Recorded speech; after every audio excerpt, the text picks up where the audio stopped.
Welcome to Chapter 3, The Remarkable Body. Alcohol Part 2 by Professor Tammy. The hangover is a mild form of drug withdrawal. So it's like, oh, you just drink a lot and you have a hangover, like, oh. But what happens is your brain is dehydrated. It's like a formaldehyde, methanol. It takes time to get over the hangover. Drinking coffee doesn't help. It's the time. Only time can heal it.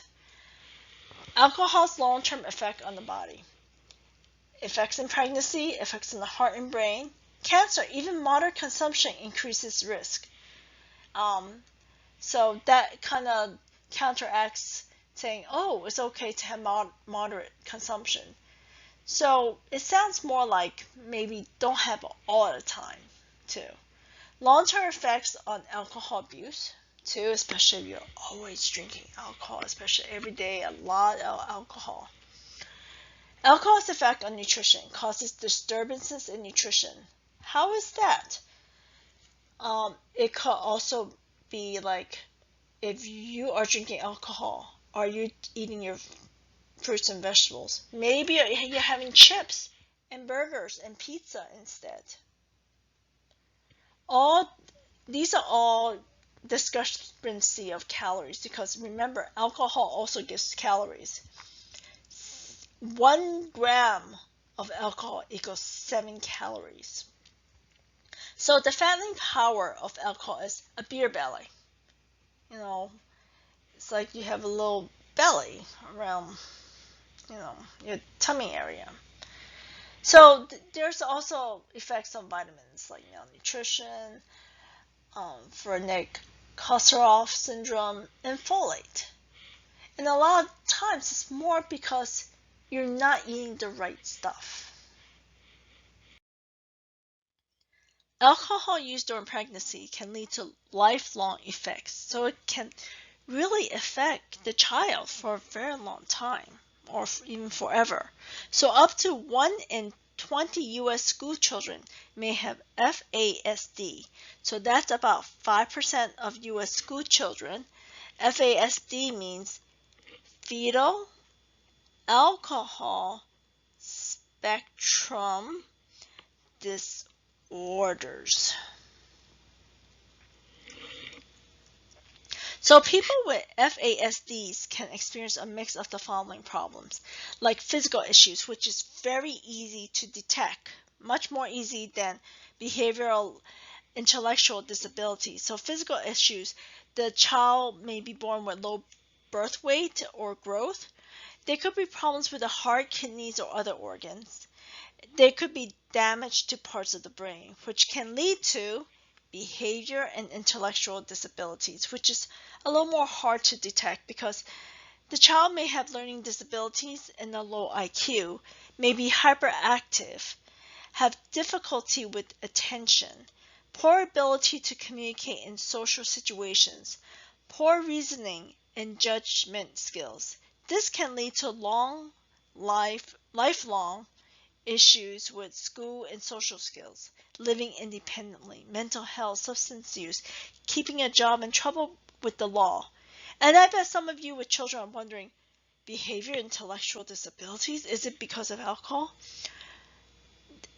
Sometimes parents may not drink alcohol, but sometimes behavior and intellectual disabilities, like some children may need extra help in school, IEP programs, or they happen to be hyperactive. Sometimes it could be genes, to genetic codes. So I just want you to be aware of all the different issues that are with alcohol, and don't just pinpoint it to everything to alcohol, because sometimes other issues may be due to other reasons as well. Drinking while pregnant cost the U.S. $5.5 billion in 2010, so that's a lot of money. Brain structures most sensitive to prenatal alcohol exposures. So here is the uninfected brain, and here's the affected brain. So when you look at the brain, you see that this is the normal size, the unaffected one. And then the affected one, it looks like it shrank. So, the corpus callosum. The function is it communicates motor, sensory, and cognitive information between the two hemispheres of the brain, the right and the left.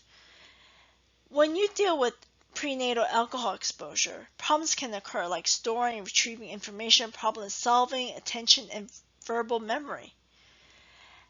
With the cerebrum, that's here,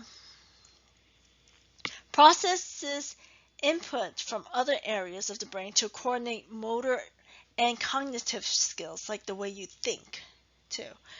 So problems can occur through prenatal drinking is controlling movements, maintaining balance, and fine motor skills. So here are some of physical signs that you can see, but I don't want you to feel like, oh, this person looks like that they must have drank alcohol. Remember, there are people with different features, but these are just the general features of the FASD. So what weeks is the child being developed in the womb? So when you see week 1 through 2, periods of early embryo development and implantation.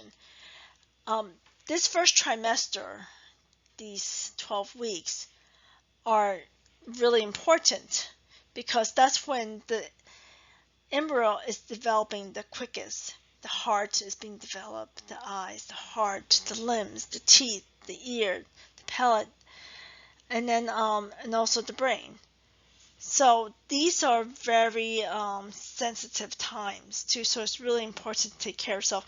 And it's also really difficult because sometimes people don't know they're pregnant during this time. Cooking with alcohol and what it means. So, like if I cook with alcohol, will I get drunk? Because I can taste the alcohol. Well, when you cook with alcohol, the taste will still be there, but the alcohol itself is gone. So it also depends how long you cook. So when you look at it, is alcohol add to boiling liquid and remove from heat. So 85% of it is retained. When alcohol is flamed, 75% is retained. No heat stored overnight, 70% is retained because remember, alcohol evaporates. When you bake for about 25% alcohol, not stirred into mixture, 45% is retained. And then when you look, the longer you cook, the less alcohol is there. So if you cook for 15 minutes, 40% of the alcohol is still there. You cook for 30 minutes, 35% of the alcohol is still there. You cook for 1 hour, 25% of the alcohol is still there. You cook for 1.5 hours, that's 1.5 hours, 20% of the alcohol is there. You cook for 2 hours, 10% of the alcohol is there. You cook for 2.5 hours, 5% of the alcohol is there. So can you still taste the alcohol? Yes, you can still taste the alcohol, but the alcohol itself is gone, or a good portion of it is gone. So you want to look at it based on the percentage. So in some cultures, like the Chinese culture, in some Chinese cultures, they cook with alcohol during postpartum and the breastfeeding time. So if you need to cook with alcohol, you want to put the alcohol when you start cooking, not when you're about to end the cooking, such as soup, because if you put the alcohol when you start cooking, more of the alcohol will evaporate, even though you can still taste the alcohol, versus if you put it toward the end of the soup and then you serve, the alcohol, a lot of the alcohol content is there. So especially if you're breastfeeding, you're going to have a little drunken baby when you're breastfeeding too, or some people call it lactating. See you soon. And remember to read the book.